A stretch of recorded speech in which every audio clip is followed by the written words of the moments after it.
Welcome to ఇక్కడ news. నేను మీ పవన్ కృష్ణమూర్తి. నిజం గెలవాలి అన్న పేరుతో యాత్ర చేపట్టినటువంటి నారా భువనేశ్వర్ గారు ఈరోజు 94 నియోజకవర్గాలన్నీ పూర్తి చేసుకొని దాదాపు 200 పైచిలుకు కుటుంబాలని కలిసి వాళ్ళకి సంఘీభావం తెలియజేసి 3 లక్షల రూపాయల ఆర్థిక సాయం కూడా ఆవిడ అందజేసి ఈరోజు ఒక సభ ఏర్పాటు చేయబోతున్నారు. మనకి ఈరోజు భువనేశ్వరి గారు చనిపోయిన వాళ్ళకి ఒక్కొక్కరిని పరామర్శించి పలకరించి 3 లక్షలు ఇచ్చిందంటే అది ఎంత ఘనతో ప్రజలందరికీ తెలుసు, పై దేవుడికి తెలుసు. అయితే ఇప్పటి వరకు కూడా ఏ ముఖ్యమంత్రి సతీమణి రోడ్డు మీదకి వచ్చినటువంటి దాఖలాలు కనిపించలేదు, ఎక్సెప్ట్ వైఎస్ విజయలక్ష్మి గారు. అది కూడా రాజశేఖర రెడ్డి గారి గురించి కాదు, జగన్మోహన్ రెడ్డి గారి అధికారం కోసం మాత్రమే వచ్చారు. కానీ ఇక్కడ ఎప్పుడైతే చంద్రబాబు నాయుడు గారిని జైల్లో పెట్టారో, 53 రోజుల పాటు అక్రమంగా నిర్బంధించారో, దానికి మనస్తాపం చెంది ఎంతో మంది చనిపోయారు. వైసీపీ వాళ్ళేమో దీన్ని పబ్లిసిటీ స్టంట్ కింద వాళ్ళు మాట్లాడుతుంటారు. సో ఈ నిజం గెలవాలి అన్న కాన్సెప్ట్ ఎందుకు ఆవిడ తీసుకోవాల్సి వచ్చింది, ఎంతవరకు సక్సెస్ అయ్యింది, రాష్ట్ర ప్రజలకు ఇది ఎంత ఉపయోగపడింది అన్న వివరాలు సీనియర్ పొలిటికల్ అనలిస్ట్ అఫ్సన్ రాజేష్ గారిని అడిగి తెలుసుకుందాం. నమస్కారం సార్. నమస్కారం. అంటే నాకున్న రాజకీయ పరిజ్ఞానంలో ఎవరు కూడా ఇలా బయటికి రాలేదు. 2 పేర్లే వస్తాయి, రాజశేఖర రెడ్డి గారు సతీమణి విజయం గారు, తర్వాత నారా భువనేశ్వర్ గారు. బట్ అక్కడ చూస్తేనేమో అది ఓదార్పు యాత్ర అని పెట్టి జగన్మోహన్ రెడ్డి వెళ్ళాడు తప్ప ఆవిడ కూడా ఎక్కడ బయటికి రాలేదు. కానీ ఈవిడ మాత్రం ఒక సంస్థకి చైర్పర్సన్ అయ్యి ఉండి దాదాపు 10,000 మంది ఉద్యోగులకి అండగా ఉంటూ 10 లక్షల మంది రైతులకి సహాయం చేస్తూ అంత బిజీ షెడ్యూల్లో కూడా 94 నియోజకవర్గాల్లో పర్యటించడం అంటే ఆషామాషి కాదు. సో దీన్ని ఎలా గమనిస్తారు? సెప్టెంబర్ 9వ తారీఖు రోజు చంద్రబాబు నాయుడు గారు అరెస్ట్ అయిన తర్వాత స్కిల్ డెవలప్మెంట్ కేసులో ఏపీ సిఐడి చంద్రబాబు నాయుడు గారిని సిట్ ఆధ్వర్యంలో నంద్యాల అదుపులోకి తీసుకున్న తర్వాత, అంటే రాష్ట్రంలో ఉన్న తెలుగుదేశం శ్రేణులు, చంద్రబాబు నాయుడు గారి అభిమానులు, తెలుగుదేశంకి సాంప్రదాయకంగా ఉన్న ఓటర్లు, వీళ్ళందరూ భావించింది ఏంటి అంటే చంద్రబాబు నాయుడు గారు మీద ఇవన్నీ తప్పుడు ఆరోపణలు, ACB court remand report reject చేయడం జరుగుద్ది. దానికి తోడు ఫాలో అవ్వాల్సిన డ్యూ ప్రాసెస్ అంటే గవర్నర్ గారి నుంచి ముందస్తు అనుమతి తీసుకున్న నేపథ్యంలో రిమాండ్కి పంపించడం కూడా జరగదు. ప్రభుత్వం ఒక వృధా ప్రయత్నం చేస్తుంది.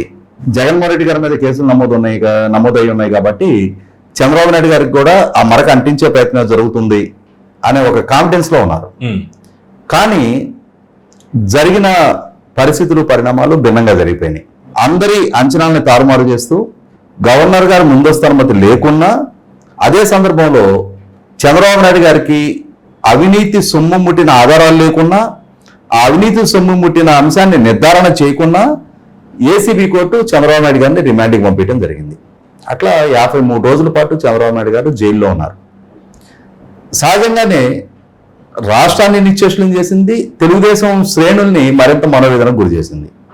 ఆ మనోవేదనతో దాదాపుగా రాష్ట్ర వ్యాప్తంగా 203 మంది తెలుగుదేశం కార్యకర్తలు ప్రాణాలు కోల్పోవడం జరిగింది హఠాన్ మరణాలతోటి. ఈ చనిపోయిన సందర్భంలో అంటే చంద్రబాబు నాయుడు గారి అరెస్టు జరిగిన బాధ, ఆవేదన కడుపులో ఉన్న, చంద్రబాబు నాయుడు గారి అరెస్టు నేపథ్యంలో పార్టీ శ్రేణులకి, పార్టీ అభిమానులకి అండదండలుగా ఉండాల్సిన అవసరం ఉన్నా కూడా భువనేశ్వర్ గారు తన నైతికత ఎక్కడా కోల్పోకుండా, అంటే మనోధైర్యాన్ని, నైతిక స్థైర్యాన్ని ఎక్కడ విడనాడకుండా ఆమె ధైర్యంగా రాజమండ్రిలోనే క్యాంపు చేసి అందరినీ పరామర్శిస్తూ, తనని పరామర్శించిన వాళ్ళకి ఆమె ఎదురు ధైర్యం చెప్తా ఆ 53 రోజుల పాటు చంద్రబాబు నాయుడు గారికి బెయిల్ దక్కే వరకు ఒక రకంగా తెలుగుదేశం శ్రేణులకి పెద్ద దిగ్గా నిలబడ్డారు. ఇటువంటి సందర్భంలో ఒకసారి చంద్రబాబు నాయుడు గారికి బెయిల్ వచ్చిన తర్వాత చంద్రబాబు నాయుడు గారి ఆకస్మిక అరెస్టు నేపథ్యంలో ప్రాణాలు కోల్పోయిన కుటుంబాలను ఆదుకొని తీరాల్సిన బాధ్యత ఎన్టీఆర్ గారి కుటుంబ సభ్యులుగా, తెలుగుదేశం పార్టీ వ్యవస్థాపకులు ఎన్టీ రామారావు గారి కుమార్తెగా, చంద్రబాబు నాయుడు గారి సతీమణిగా, అదే సందర్భంలో ఎన్టీఆర్ ట్రస్ట్ చైర్పర్సన్ గా కొనసాగుతా ఉన్నారు భువనేశ్వర్ గారికి.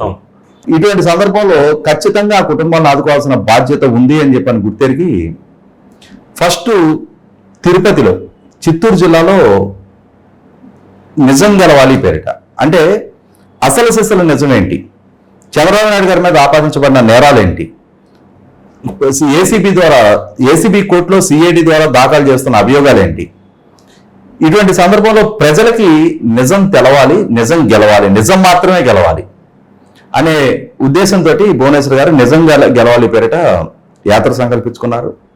ఆ యాత్రలో ఈ అసూలు కోల్పోయిన కుటుంబాలకి తమ ద్వారా, పార్టీ ద్వారా, ఎన్టీఆర్ ట్రస్ట్ ద్వారా ఆలంబరంగా నిలవాల్సిన అవసరాన్ని గుర్తెరిగి ఆ కుటుంబాలకు ఒక్కొక్కరికి 3 లక్షల రూపాయలు సహాయం చేస్తూ, వాస్తవంగా చంద్రబాబు నాయుడు గారు అరెస్టు జరిగి వారికి బెయిల్ వచ్చి వారు బయటకు వచ్చిన తర్వాత భువనేశ్వర్ గారు మొట్టమొదటిగా, బహుశా నేను అనుకుంటే బెయిల్ రాకముందే వెళ్ళినట్టున్నారు. చంద్రబాబు నాయుడు గారికి బెయిల్ రాకముందే నిజం గెలవాలి పేరిట భువనేశ్వర్ గారు తిరుపతి పర్యటనకి వెళ్ళడం జరిగింది.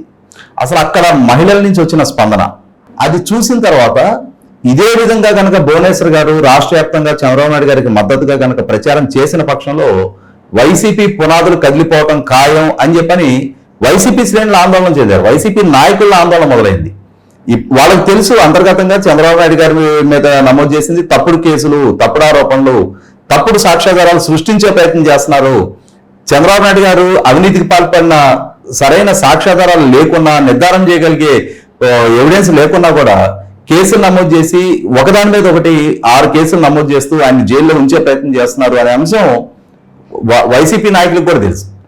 అయినా సరే జగన్మోహన్ రెడ్డి గారు తీసుకున్న నిర్ణయం కాబట్టి దాన్ని శిరసావహించి వాళ్ళు కూడా సమర్థించాల్సిన పరిస్థితి. చంద్రబాబు నాయుడు గారు అరెస్టు నేపథ్యంలో రాష్ట్ర వ్యాప్తంగా, దేశవ్యాప్తంగా, ప్రపంచవ్యాప్తంగా కూడా తెలుగు వారి నుంచి వ్యక్తమైన నిరసన, చంద్రబాబు నాయుడు గారికి దొరికిన మద్దతు, అసలు ఈ చంద్రబాబు నాయుడు గారు 1995లో ముఖ్యమంత్రిగా బాధ్యతలు చేపట్టిన నాటి నుంచి ఈ రోజు వరకు, ఆ రోజు పాలకుడుగా ఆయన ఎటువంటి నిర్ణయాలు తీసుకున్నారు, అవి ఎటువంటి అంటే దాని ఫలాలు ఏ విధంగా సమాజానికి అందాయి, ఆయన సృష్టించిన ఎమ్యూనిటీస్ ఏంటి, ఎన్ని కంపెనీలు స్థాపించబడినాయి, ఏ విధమైన సంస్కరణ తీసుకొచ్చారు, ఎంత ఉపాధి కల్పన జరిగింది, ఎంత సంపద సృష్టి జరిగింది, కుటుంబాల్లో వచ్చిన మార్పు చేర్పులు ఏంటి, పాలనాపరంగా తీసుకొచ్చిన సంస్కరణలు ఏంటి, ఇవన్నీ కూడా కొత్త తరం ఓటర్లకి చంద్రబాబు నాయుడు గారిని కొత్తగా పరిచయం చేసినట్టయింది. ఆ ఎమోషన్లోనే భువనేశ్వర్ గారి పర్యటన చేపట్టిన నేపథ్యంలో చాలా విస్తృతంగా వారికి మద్దతు దక్కడం జరిగింది. ఆ మద్దతు దక్కిన నేపథ్యంలో వైసీపీ శ్రేణుల్లో కూడా వణుకు మొదలైంది. కానీ ఒకసారి చంద్రబాబు నాయుడు గారికి అరెస్టు నుంచి, అంటే వారికి బెయిల్ దక్కి వారి జైలు నుంచి బయటకు వచ్చిన తర్వాత కొంత భువనేశ్వర్ గారి కార్యకలాపాల్లో కొంత గ్యాప్ వచ్చింది వాస్తవం.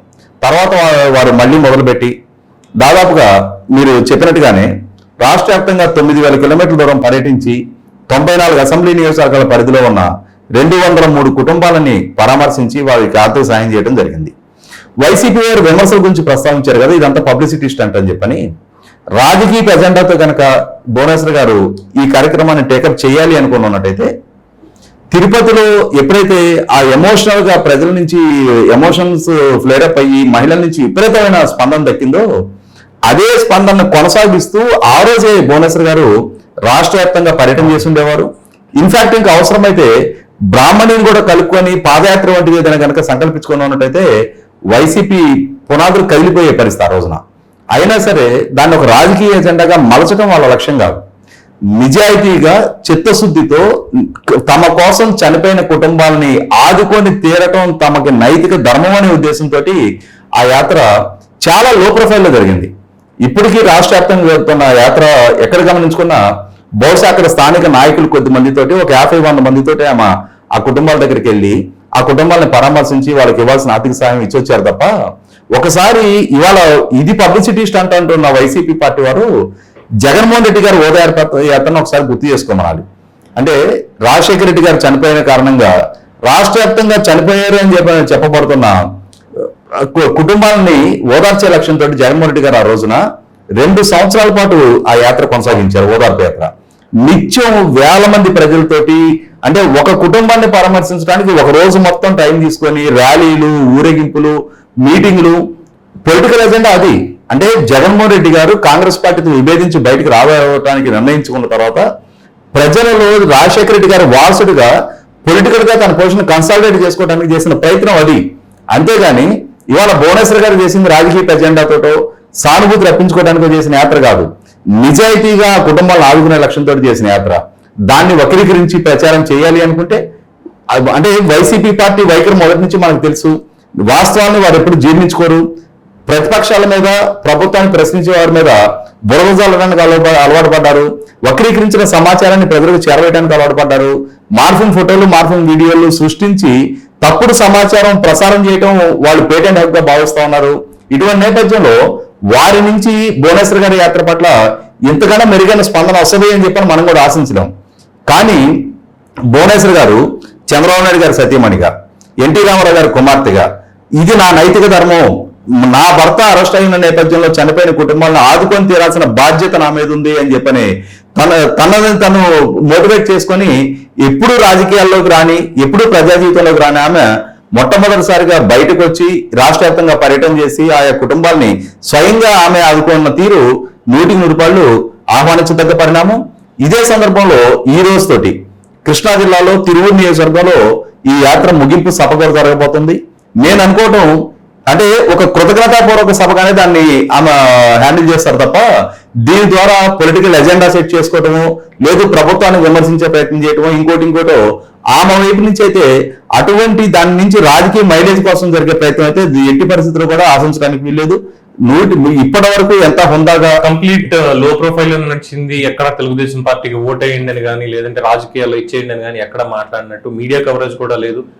చాలా లో ప్రొఫైల్ లో నడిచింది. నేను ఇలా చెప్పింది అదే, అక్కడ స్థానిక నాయకులు కొద్ది మంది తోటి చాలా లో ప్రొఫైల్ లో ఆమె యాత్ర కొనసాగింది ఇన్ని రోజుల నుంచి. ఇన్ని కుటుంబాన్ని పరామర్శించిన సందర్భంలో కూడా ఎక్కడ సంచలనాలకు ఆస్కారం కలిగించేటట్టు, లేదు దూకుడుగా ప్రభుత్వాన్ని విమర్శించేటట్టు, సహజంగానే అక్కడ ప్రజలు స్పందించమని అడుగుతారు. ఆ స్పందించమని అడిగే సందర్భంలో కొద్దిపాటి ప్రసంగాలు ఆమె చేస్తా వచ్చారు తప్ప, అంటే ఇప్పుడు మనం చూస్తా ఉన్నాం, అంటే రాజకీయ వారసత్వాన్ని కొనసాగింపుగా చాలా మంది ఏ విధమైన ప్రసంగాలు చేస్తున్నారు చూస్తున్నాం మనం. ఆ విధమైన వైఖరి అయితే భువనేశ్వర్ గారు ఎక్కడ ఏ స్థాయి కూడా ప్రదర్శించలేదని మహిళలందరూ కూడా ఇర్రెస్పెక్ట్ ఆఫ్ పార్టీస్ మహిళలందరూ కూడా ఏదో ఒక సాధారణ గృహిణి ఎలా మాట్లాడుతున్నా ఆవిడ చూసి మన ఇంట్లో కూడా అదే అవుతుంది కదా. అంటే చంద్రబాబు నాయుడు గారి పర్సనల్ సీక్రెట్స్ కూడా ఆవిడ బయట పెట్టి చేరపొందించారని చెప్పుకుంటూ వచ్చారు తప్ప రాజకీయంగా అయితే డెఫినెట్ గా లేదు. అవును. సో ఇటువంటి నేపథ్యంలో వారి యాత్ర ముగింపుకు చేరుకుంది. 203 కుటుంబాన్ని పరామర్శించారు, వారికి ఆర్థిక సహాయం అందించారు. అదే సందర్భంలో వారి కుటుంబాలలో చదువుకునే పిల్లలు ఉంటే వారిని ఎన్టీఆర్ స్కూల్లో జాయిన్ చేసి వారిని అడాప్ట్ చేసుకొని వాళ్ళకి బెటర్ కెరీర్ అందించే రెస్పాన్సిబిలిటీ ఆమె తీసుకోవడం జరిగింది. అటువంటి సందర్భంలో సహజంగానే తెలుగుదేశం పార్టీలో కార్యకర్తల కుటుంబాల పట్ల ఉండే ఎమోషనల్ కనెక్టివిటీ మరే రాజకీయ పార్టీలో కూడా ఉండదు. దశాబ్దాల తరబడి అంటే ఒక కుటుంబ సంబంధ బాంధవ్యాలాగా తెలుగుదేశం నాయకత్వానికి కార్యకర్తలకు మధ్య అటువంటి అనుబంధం ఏర్పడి ఉంది. ఈ నేపథ్యంలో ఇప్పుడు ఈ ప్రాణాలు కోల్పోయిన చాలా మంది కుటుంబ సభ్యులకి సంబంధించిన పిల్లల్ని భువనేశ్వర్ గారు స్వయంగా వాళ్ళని అడాప్ట్ చేసుకొని ఎన్టీఆర్ స్కూల్ ద్వారా వాళ్ళని చదివించడానికి అష్యూరెన్స్ ఇచ్చిన తీరు కూడా 100% ప్రజలలో ఆమె పట్ల ఒక బలమైన ముద్ర వేయగలిగారు ఆవిడ. అంటే ఎన్టీ రామారావు గారి కుమార్తెగానే ఇప్పటివరకు తెలుసు, చంద్రబాబు నాయుడు గారి సతీమణిగానే భువనేశ్వర్ గారు హెరిటేజ్ సంస్థల అంటే యాజమాన్య బాధ్యతలు చూస్తారని అనేది ప్రజా జీవితంలో ఆమె గురించి తెలుసు తప్ప బయట ప్రపంచానికి ఆమె గురించి పెద్దగా పరిచయం లేదు. అటువంటి సందర్భంలో దాదాపుగా గడిచిన 5-6 నెలలుగా ఆమె నిత్యం ప్రజలతో మమేకం అవుతా ఈ కుటుంబాలను ఆదుకున్న తీరు 100% శ్లాఘనీయం, మెచ్చుకోదగ్గ వ్యవహారం. ఇంకొక మాటతో కంక్లూడ్ చేద్దాం సార్. ఇది ఇప్పుడు మీరే అన్నారు ఏంటంటే చనిపోయినటువంటి కుటుంబాల్లో ఉన్న పిల్లల్ని ఎన్టీఆర్ ట్రస్ట్ ద్వారా ఎన్టీఆర్ స్కూల్స్ లో చదివించడం ఇది అని ఒక మాట అన్నారు.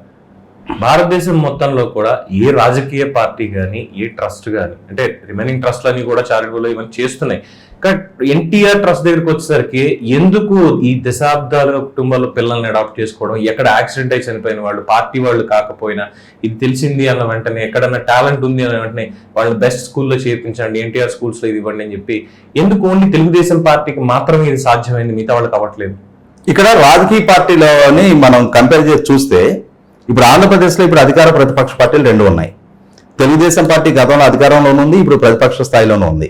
ఇక్కడ అధికారంతో సంబంధం లేకుండా, అధికారంలో ఉన్నామా లేమో అనేది పరిగణలోకి తీసుకోకుండా తెలుగుదేశం పార్టీ కార్యకర్తల సంక్షేమం కోసం కేటాయించే సమయం, కార్యకర్తల కోసం కేటాయించే డబ్బులు, ముఖ్యంగా ప్రతి కార్యకర్తకి సభ్యత్వంతో పాటుగా 2 లక్షల రూపాయలు ఇన్సూరెన్స్ చేసి ఆ ఇన్సూరెన్స్ ద్వారా కార్యకర్తలు ఎవరైనా చనిపోతే ఆ కుటుంబాలను ఆదుకునే తీరు. అదే సందర్భంలో ప్రత్యర్థుల చేత దాడికి గురయ్యి లేదు అంగవైకల్యమో లేకపోతే ప్రాణాలు కోల్పోయిన కార్యకర్తల పిల్లల్ని అడాప్ట్ చేసుకొని ఎన్టీఆర్ స్కూల్ ద్వారా చదివించడం, వాళ్ళకి మంచి కెరీర్లు అందించడం. ఈ మధ్యకాలంలో మన అనంతపూర్లో చూసాం మనం. అంటే అక్కడ హత్య గావింపబడిన అంటే తండ్రి హత్య గావింపబడితే ఆ పిల్లల్ని అడాప్ట్ చేసుకున్న తీరు. అదే సందర్భంలో పరిటాలరావు గారి అనుచరుడు తగరకుంట ప్రభాకర్ ఆయన పిల్లల్ని ఎన్టీఆర్ స్కూల్ ద్వారా అడాప్ట్ చేసుకొని వాళ్ళకి అద్భుతమైన కెరీర్ అందించి వాళ్ళు ఉన్నత స్థాయికి చేరుకున్న తీరు ఇవన్నీ చూసినప్పుడు మిగిలిన రాజకీయ పక్షాలు కూడా అనుసరించాల్సిన విధానం అది. అంటే ఒక రాజకీయ పార్టీ జెండా మోస్తూ దశాబ్దాల తరబడి ఆ పార్టీ పట్ల లాయల్టీ కనపరుస్తూ ఉండే కార్యకర్తలకి ఆ పార్టీ మేము ఉన్నాం మీకు అండదండలు అందివ్వడానికి, మీరు మేము వేరు కాదు, మాకు మా నాయకత్వాన్ని మీరు బలపరుస్తూ ఉన్నప్పుడు మీ కష్ట నష్టాల్లో అండగా నిలబడటం కూడా మా బాధ్యత అని చెప్పని ఎన్టీఆర్ ట్రస్ట్ మొదటి నుంచి భావిస్తూ ఉంది, తెలుగుదేశం పార్టీ మొదటి నుంచి భావిస్తూ ఉంది. దాని కొనసాగింపుగానే వాళ్ళ ఎన్టీఆర్ ట్రస్ట్ ద్వారా బ్లడ్ బ్యాంక్ నడుస్తుంది, ఎన్టీఆర్ స్కూల్స్ నడుస్తూ ఉన్నాయి. నేచురల్ కెలామిటీస్ ఎదురైన సందర్భంలో ప్రకృతి వైపరీత్యాల సందర్భంగా చాలా సహాయ కార్యక్రమాలు చేస్తా ఉన్నారు. అదే సందర్భంలో ఇప్పుడు బసవతారక క్యాన్సర్ హాస్పిటల్ ఎంత అద్భుతమైన క్యాన్సర్ హాస్పిటల్ ఎన్టీఆర్ ట్రస్ట్ ద్వారా నిర్వహణ జరుగుతూ ఉంది. ఎన్ని వేల మంది రోగులకి క్యాన్సర్ వైద్యం అందుతూ ఉంది.